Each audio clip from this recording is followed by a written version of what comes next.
भाई और बहनों, मातृशक्ति को नमन। स्टूडियो में विश्वविख्यात अनुभव ज्ञानी स्वामी श्री कमलेशानंद जी अहमदाबाद से पधारे हैं और हमको आत्मा का रसास्वादन करवा रहे हैं, आत्मा की अनुभूति करवा रहे हैं, हमको उसका स्वाद चखा रहे हैं।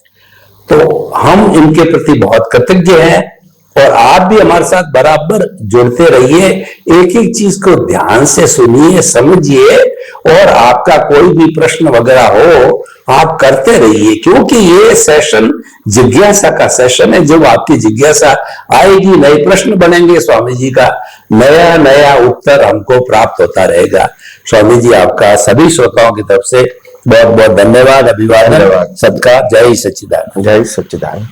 स्वामी जी, आज इस एपिसोड में हम एक मनुष्य की रोजमर्रा जिंदगी के बारे में बात करेंगे कि कुछ लोग ऐसे होते हैं जो कि जन्म से लगा करके मृत्यु तक बेचारे एफर्ट्स करते हैं, कोशिश करते हैं, मेहनत करते हैं, धंधे बदलते रहते हैं, खूब पुरुषार्थ करते हैं, दिन रात पुरुषार्थ करते हैं, लेकिन फिर भी ऐसे लोग जो है आर्थिक दृष्टि से बहुत ज्यादा संकट में रहते हैं। वो स्वयं डिसिप्लिन है और स्वयं उसकी संवेदनशीलता को समझता है, कोशिश करता है। ऐसा नहीं कि वो आलसी है या सो रहा है या कुछ कर रहा है, सब कुछ करता है, लेकिन फिर भी वो जीवन भर अपनी जो आवश्यकताओं की पूर्ति होनी चाहिए गृहस्थ जीवन में नहीं कर पाता, यानी लक्ष्मी का उसको अंतराय रहता है। तो ये किस कारण से होता है और किस तरीके से आदमी अपनी जो आर्थिक दृष्टि की मैं बात कर रहा हूं कि उसको किस तरीके से वो प्रयास करके और इसको लेवल में ले आए, चाहे ज्यादा ना हो लेकिन हर वक्त टेंशन में तो नहीं रहे ना। तो कृपया इसमें थोड़ा अध्यात्म विज्ञान की दृष्टि से प्रकाश डालिए। सबसे बड़ी बात यह है कि आज हमारे जो वर्तमान जो जीवन है और वर्तमान जीवन जो हम जी रहे हैं, उनमें जो समाज में हम लोग दिख रहे हैं, उनकी जो सोच है वो सोच एक्सपेंस आधारित है। एक्सपेंस का मतलब होता है खर्चा करना, और खर्चा करने का मतलब होता है 5 इंद्रियों के विषयों को क्या क्या पसंद है वो करते ही रहना। उसके लिए पैसा है तो अच्छी बात है, पैसे से हम उसका उपयोग करेंगे, नहीं है तो लोन लेके करेंगे, नहीं है तो किसी से उधार लेके करेंगे। यानी हमारी जो सोच है वो 5 इंद्रियों के विषयों के पीछे जो सुख प्राप्त करने की है, और इसीलिए हर व्यक्ति को अपना पैसा कम ही लगता है अलग अलग एंगल से। एक व्यक्ति को कम लगता है क्योंकि उनके पास जरूरत के पैसे नहीं है, दूसरे व्यक्ति को कम लगता है क्योंकि उनको मौज शौक के पैसे कम है, तीसरे व्यक्ति को कम लगता है क्योंकि उनके पास एक इंडस्ट्री से दूसरे इंडस्ट्री स्थापने के पैसे नहीं है, चौथे व्यक्ति को कम लगता है क्योंकि वो पॉलिटिकल लीडर है, उनसे दूसरा लीडर और ज्यादा आर्थिक मजबूत है। तो ये प्रकार की जो सोच है वो सोच के कारण आज भारतवर्ष के अंदर भी बहुत सारे लोग दुखी हैं। दुख नेसेसिटी का नहीं है, दुख फैसिलिटीज का है, और दुख परिस्थितियों के आधार से ओपिनियन का है, अभिप्राय का। वास्तविक दुख है नहीं, था भी नहीं, है भी नहीं। वास्तविक दुख से तो हम बहुत आगे निकल चुके हैं, और इसीलिए मैंने कहा नेसेसिटी से हम बहुत ऊपर हो चुके हैं, और आज हम सब लोग फैसिलिटीज की ओर आगे चल बसे हैं। और फैसिलिटीज के आधार से किसी के पास कम ज्यादा फैसिलिटी हो सकती है, जिसके आधार से वो सुख दुख महसूस कर सकता है। वास्तव में ये कलयुग के अंदर बहुत कम लोग ऐसे होते हैं, और खास करके भारतवर्ष के अंदर, कि जिसके पास खाने और कपड़े के भी पैसे नहीं होते हैं। बहुत कम लोग, वो 1% भी हो सकते हैं। ज्यादातर लोगों को, जिसको हम नेसेसिटी कहते हैं, वो मिलती है। रहने का कच्चा घर भी मिलता है उसको, मेहनत करके उनका स्वास्थ्य भी अच्छा रहता है, उसके बाद थोड़ा बहुत पैसा मिलता है, उसमें खाना पीना मिलता है, कपड़ा भी मिल जाता है। मौसम भले ही नहीं कर सकते हैं, और इलेक्ट्रिकल इलेक्ट्रॉनिक्स एप्लायंसेस भले नहीं ला सकते हैं, मगर खाने पीने में तो कोई कमी नहीं है, रहने की, कपड़े की, जिसको हम रोटी कपड़ा और मकान बोलते हैं, वो तो उसको मिल जाता है, बाकी इच्छाएं पूरी नहीं होती। ये कलयुग की बात है और इसीलिए वो लोग दुखी है। और मैं समझता हूं आदमी को, इंसान को सुखी होने के लिए साधनों की नहीं,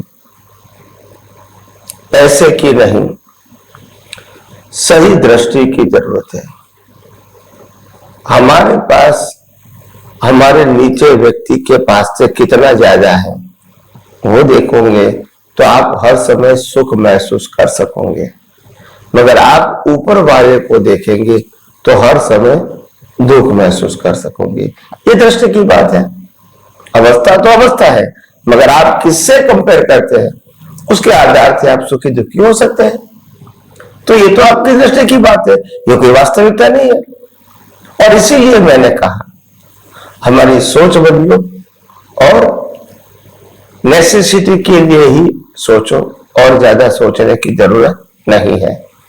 जितना ज्यादा फैसिलिटी के लिए सोचोगे इतना आप दुखी होंगे, क्योंकि रामकृष्ण महावीर की भी सभी इच्छा पूरी नहीं हुई थी। रामकृष्ण महावीर ने भी अपने परिवार की सभी इच्छा पूरी नहीं की थी, और इसीलिए इच्छा पूरी होना वो तो किसी के लिए पॉसिबल की नहीं है। मगर हाँ, नेसेसिटी में आनंद रखना, ये दृष्टि, ये सोच हमारी होनी चाहिए, तो हम कोई भी परिस्थिति में दुखी होंगे ही नहीं। और नेसेसिटी तो कुदरत सबको, 99% लोगों को तो पहुंचाती है नेसेसिटी, फैसिलिटी सबको नहीं मिलती है। तो इसीलिए मैं कहता हूं हमारी दृष्टि को, हमारी सोच को बदलने की जरूरत है कि हम नेसेसिटी के लिए जी रहे हैं या फैसिलिटी के लिए। दूसरी बात, हम अपने जीवन में क्या करते हैं, कुदरत ने हमको क्या दिया, भगवान ने हमको क्या दिया, या तो सरकार ने हमको क्या दिया। हम ये नहीं समझते हैं कि हमने सरकार को क्या दिया, भगवान को क्या दिया, गुरु को क्या दिया, कुदरत को क्या दिया, वो हम नहीं मानते हैं, वो सोचते भी नहीं है। और आज जो कुछ भी है आपके पास, हम सबके पास, वो कुदरत ने ही तो दिया है। और इसको भुगतान करने के लिए फिजिकल सुविधा गवर्नमेंट ने दिया है। आज यहां से वहां जाना है, ट्रेन बनाई, बस बनाई, 2 व्हीलर 4 व्हीलर बनाए, प्लेन बनाए, सरकार ने बनाए, तभी तो आप जा सकते हैं, तभी तो आप लाभ ले सकते हैं। बड़ी बड़ी अस्पताल बनाए, बड़े बड़े मंदिर बनाए, बड़े बड़े इंस्टीट्यूट बनाए एजुकेशन, तभी तो आप पढ़ सकते हैं। तो उसमें हम क्या योगदान दे सकते हैं वो सोचना चाहिए, वो हमको और ज्यादा क्या दे। ऐसा सोचोगे तो आप दुखी हो जाओगे। See, we are part of the government. Government हमारे से अलग, क्योंकि हम तो सिलेक्ट करके भेजते हैं। तो भी ये जो गवर्नमेंट है उसमें हम क्या कर सकते हैं अपने रोल से, ऐसा सोचोगे तो मैं समझता हूं एक दिन देश, जो महान देश है, वास्तव में महान बन जाएगा। क्षमता तो सबके पास है, ऐसा नहीं कि नहीं है, सही सोच होनी चाहिए, इतनी ही कमी है।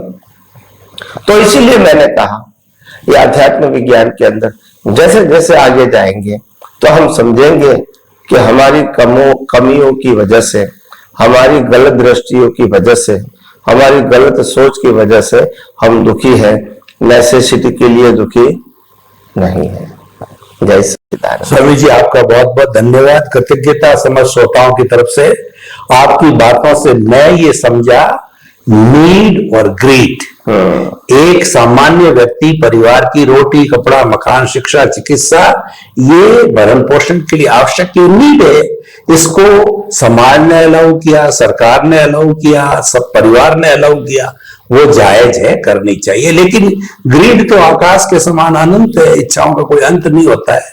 तो ग्रीड के अकाउंट में हमको नहीं जाना चाहिए, नीड तक करके आदमी को संतुष्ट रहना चाहिए।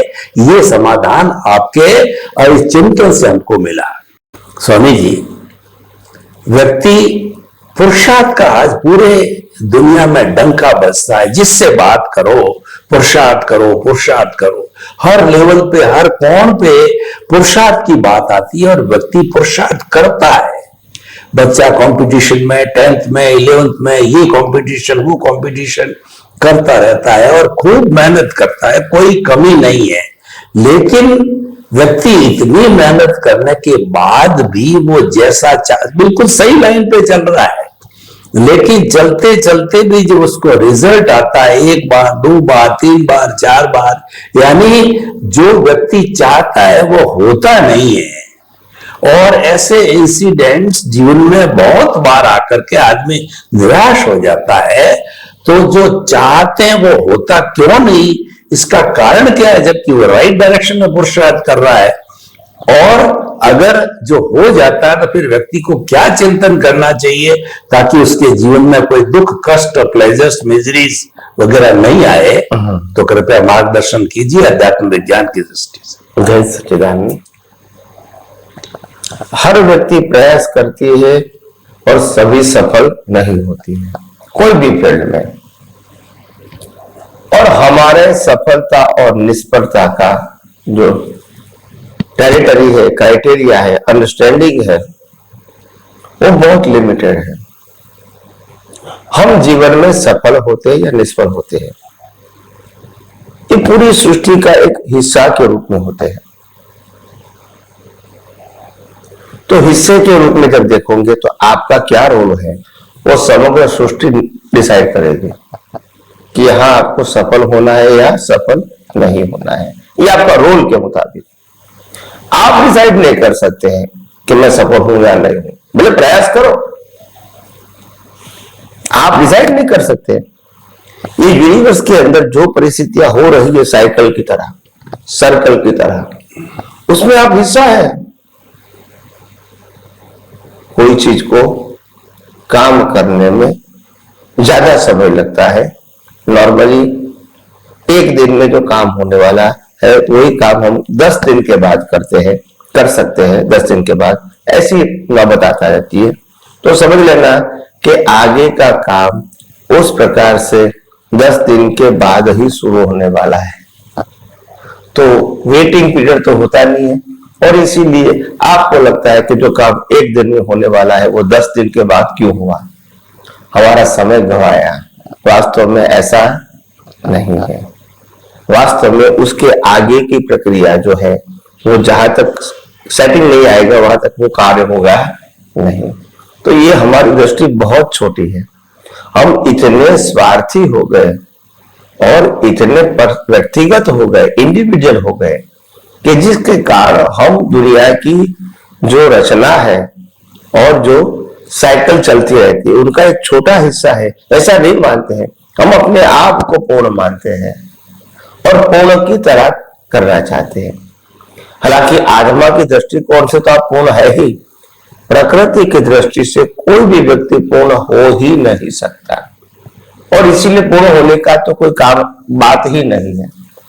मगर कोई भी कार्य के आप छोटा हिस्सा हो, और इसीलिए अगर रुकावट आती है तो समझ लेना कोई आगे के काम की अभी लिंक शुरू हुई नहीं है, और इसीलिए काम आगे बढ़ता नहीं है। इसमें बहुत सारे कारण हो सकते हैं, सामाजिक, धार्मिक, आर्थिक, पॉलिटिकल रीजन कहो, करप्शन कहो, कुछ भी हो सकता है। मगर ये भी कुछ करने के लिए कोई स्वतंत्र नहीं है। तो ये आपके कर्म का रिजल्ट लंबा होने वाला है, इसीलिए ऐसे संयोग आते हैं और आते रहेंगे।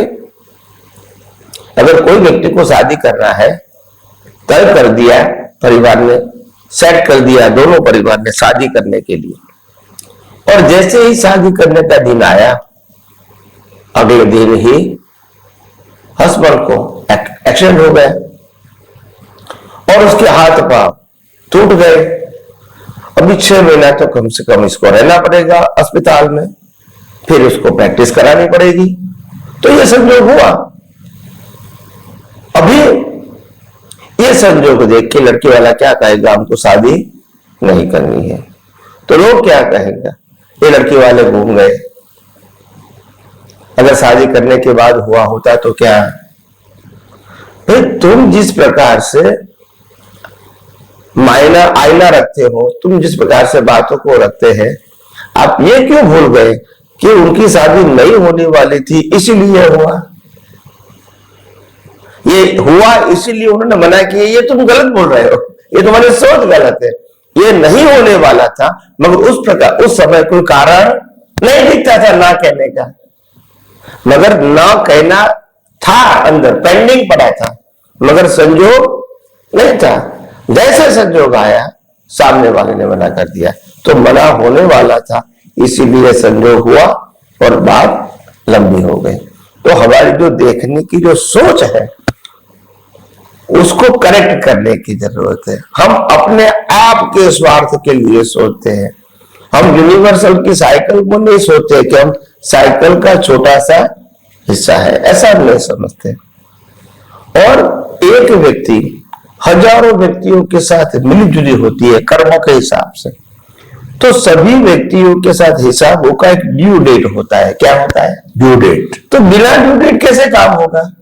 अगर एक व्यक्ति मेरे को किताब देने के लिए तैयार है, उनके पास किताब भी है और मैं लेने के लिए तैयार हूं, और यहां से वो 200-300 किलोमीटर दूर रहता है, मगर ये आदमी घर से ज्यादातर बिना काम बाहर निकलता नहीं है, तो मैंने कंडीशन रखी, किताब भी है, मैं लेने के लिए भी तैयार हूं, आप लेने के लिए भी तैयार है, प्रश्न ये है कि मैं बाहर निकलूंगा तब। अभी आपको ये किताब कल भी मिल सकती है, 1 महीने के बाद भी मिल सकती है, और 6 महीने के बाद भी मिल सकती है, ये ड्यू डेट है। फिर तुम कहोगे तुम लेट क्यों लाए तो ये क्या कहोगे? लेट मिलनी थी तभी तो ये आ नहीं सका। तो दादा भगवान कहते थे कि जवाब के ऊपर से रकम को देखो कि ये जवाब क्यों मिला, क्योंकि ऐसी रकम होगी। हम जवाब को कंपेयर करते हैं, करेक्ट नहीं है। रकम को देखो, रकम के मुताबिक आंसर मिला है, रकम का मतलब एग्जाम। तो इसीलिए कहा हमारे जो देखने का जो तरीका है, अवस्थाओं को देखने का तरीका जो है वो हमको बदलना पड़ेगा, और वो जहां तक नहीं बदलेंगे वहां तक ये वास्तविकता समझ में नहीं आएगी, सनातन सत्य समझ में नहीं आएगा, और आपका जीवन पजल वाला ही रहेगा। इनका कोई सॉल्यूशन आपको मिलेगा नहीं।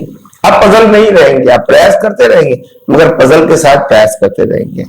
तो इसीलिए अगर पजल को सॉल्व करना है, पजल को डिसॉल्व करना है, तो आपको ये दुनिया का सनातन सत्य समझना पड़ेगा, और कोई चमत्कारिक रास्ता नहीं है। और ऐसे ऐसे व्यक्तियों के अंदर अवस्था आती रहेगी, जाती रहेगी, और हमारा विजन जब सनातन सत्य के ऊपर होगा तो अवस्था पास होगी, हम उसमें स्टक नहीं होंगे। तो आइए धीरे धीरे और आगे विज्ञान की बात करते रहेंगे। स्वामी जी आपका बहुत बहुत धन्यवाद। मैंने जो प्रश्न किया था कि इंसान जो चाहता होता क्यों नहीं, आपकी तरफ से समाधान मिला कि ये सारा कार्य प्रकृति का है और इसमें स्वतंत्र है व्यक्ति, क्योंकि प्रकृति तो ऑटो मोड से चलती है। अगर उसमें वो कार्य होने का ही नहीं है तो फिर वो पॉसिबल कैसे है? तो कुल मिला के समाधान बहुत रियलिस्टिक लगता है और लॉजिकल लगता है, सही बात भी है। आपने ये भी बताया कि आदमी को उसके लिए अपनी पेशेंस रखनी चाहिए, धैर्य रखना चाहिए और इसको स्वीकार करना चाहिए, और इन बातों में समय नहीं घुमा करके सनातन सत्य के ऊपर कंसंट्रेट करना चाहिए। वो हमारा फ्यूचर में प्रगति करेगा। स्वामी जी बहुत बहुत धन्यवाद। स्वामी जी, जो रोजमर्रा की जिंदगी का हम देखें कि आजकल जो ये पॉलिटिक्स चल पड़ी है, ये बहुत हावी हो गई है। मीडिया को देखिए, आदमी के डे टू डे लाइफ को देखिए, कितना ही बड़ा व्यक्ति हो, आप जैसा ज्ञानी पुरुष हो, और एक सामान्य जो आज पोस्ट पे है, कलेक्टर है या कोई भी छोटा व्यक्ति है, तो उसकी तो इतनी बड़ी लंबी चौड़ी गाथा और लंबी चौड़ी बात मतलब मीडिया पे की जाती है, और जो दूसरे ज्ञानी पुरुष की नहीं होती। इतना ये चेंज क्यों है? क्योंकि अब समय की अल्पता है, तो ये प्रश्न जो है मैं अगले जो एपिसोड में आपसे करूंगा। स्वामी जी आपका बहुत बहुत धन्यवाद। आप जो समाधान दे रहे हो वो सनातन सत्य पर आधारित है, इसीलिए सॉल्यूशन भी सनातन है, क्योंकि हमने सनातन का सहारा लिया है। तो जो सनातन सत्य के ऊपर सॉल्यूशन आता है वह सॉल्यूशन रियलिस्टिक होता है, वह एप्लीकेबल होता है और वो आदमी को मान्य करना चाहिए। कुल मिलाकर यही आपकी बातों से हम निष्कर्ष per day to day life के अंदर आप जो कुछ घटित हो रहा है उसको मान्य करो। बहुत बहुत धन्यवाद स्वामी जी, आपके प्रति कृतज्ञता। जय श्री। अगला चल